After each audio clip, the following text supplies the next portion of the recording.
ई आकाशवाणी गोरखपुर। अब रउआ सभे विकास राय से समाचार सुनी। चुनाव आयोग आवे वाला चुनावन में पर्यावरण के हिसाब से अनुकूल चुनाव प्रक्रिया के बढ़ावा दे रहल हौ। आयोग चुनाव मशीनरी और राजनीतिक दलन के मतदाता सूची और चुनावी सामग्री बदे कागज का उपयोग कम से कम करे का निर्देश जारी कैले हौ। चुनाव निकाय ई बुक्स और ई डॉक्यूमेंट्स के उपयोग पर जोर दिहले हौ और डबल साइड प्रिंटिंग और लेआउट अनुकूलन सुनिश्चित करे के कहले हौ। चुनाव आयोग यह लोकसभा चुनाव में इलेक्ट्रॉनिक माध्यम से ज्यादा संचार करे के कहले हौ। आयोग पर्यावरण अनुकूल चुनावन बदे चुनाव कार्य में लागल कर्मियन के साथे साथ राजनीतिक पार्टियों के एकल उपयोग वाले प्लास्टिक से पुरहर बचे का निर्देश दिहले हौ। प्रेम और भाईचारा का प्रतीक होली का त्योहार आज हंसी खुशी का माहौल में मनावल जा रहल हौ। लोग एक दूसरे के रंग गुलाल लगा के गले मिली रहल हवें। घरे आवे वाले मेहमानन का गुजिया, मिठाई और नमकीन के साथ कई तरियन का पकवानन से स्वागत कइल जा रहल हौ। अयोध्या में श्री राम जन्मभूमि तीर्थ ट्रस्ट की ओर से धूमधाम से होली का मुख्य आयोजन कइल गेल हौ।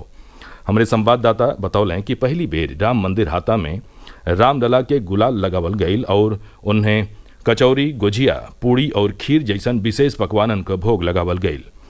हनुमानगढ़ी का महंत राजू दास हमरे प्रतिनिधि के बतौलें कि रामलला के राष्ट्रीय वनस्पति अनुसंधान संस्थान लखनऊ से आयल हर्बल गुलाल लगावल गईल।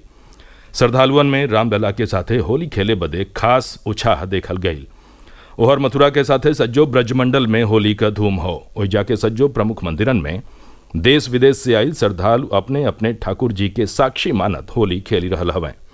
ब्रज का गली रंगन से सराबोर हो और ओइजा के होली देखे बदे बढ़न संख्या में विदेशी सैलानियों पहुंचल हवें। बाराबंकी जिला के देवा क्षेत्र का प्रसिद्ध सूफी संत हाजी वारिस अली शाह के दरगाह पर होली मनावे बदे कई गो संप्रदाय का लोग इकट्ठा भइलें और एक दूसरे के गुलाल और फूलन का रंग लगौलें। जौनपुर और गाजियोपुर में होली का आयोजन शांतिपूर्ण वातावरण में कइल गये। रायबरेली जिला के डलमऊ का 28 गांवन में होली के त्योहार पर शोक मनावे का परंपरा हो। ओइजा 700 बरिस पहले राजा डल देव दुश्मन राजा से लड़त बलिदान दिहले रहने, तब से गांव में 5 दिन शोक रहेला और एकरे बाद होली का त्योहार मनावल जाला। होली के देखी के प्रदेश में पुलिस और स्वास्थ्य विभाग सतर्क हो। दिन भर कई जिलन में पुलिस और प्रशासन का उच्चाधिकारियों लोग क्षेत्र का दौरा कई के हालत का जायजा लिहलें। गोरखपुर और एकरे पड़ोसी जिलन में होली का त्योहार बिहने मनावल जाई। मुख्यमंत्री और गोरक्ष पीठाधीश्वर योगी आदित्यनाथ गोरखपुर जिला में ही होली मनाई हैं। वहां के गोरखपुर शहर के घंटा घर से निकले वाली भगवान नरसिंह का रंग भरल शोभा जतरा का शुरुआत करबी। गोरखपुर प्रवास में मुख्यमंत्री आज भगवान शिव का रुद्राभिषेक कई के लोक मंगल का कामना कैली। ओहर प्रदेश का पूर्व मुख्यमंत्री और समाजवादी पार्टी का अध्यक्ष अखिलेश यादव इटावा जिला का सैफई गांव में कार्यकर्ता लोग इनके साथे फूले का होली खेललें। ए मौका पर उनके पार्टी का कई गो सीनियर पदाधिकारियों मौजूद रहलें। स्वदेशी दवा निर्माता company Bharat biotech international limited तपेदिक यानी टीबी का टीका MTB वैक का बढ़न उम्र के लोगिन पर चिकित्सकीय परीक्षण शुरू कर दिले हो। काल विश्व क्षय रोग दिवस पर ये जानकारी साझा कैल गई। भारत बायोटेक के हिसाब से ये पहला टीका हो जेके स्पेन का दवा निर्माता कंपनी बायोफेब्री मानव स्रोत से तैयार कैले हो। परीक्षण के पहला फेरा में ये टीका HIV से संक्रमण रहित वयस्क लोगिन के लगावल गयल हो। दूसरा फेरा में ये टीका HIV ग्रस्त वयस्क लोगिन के दिहल जा रहल हो।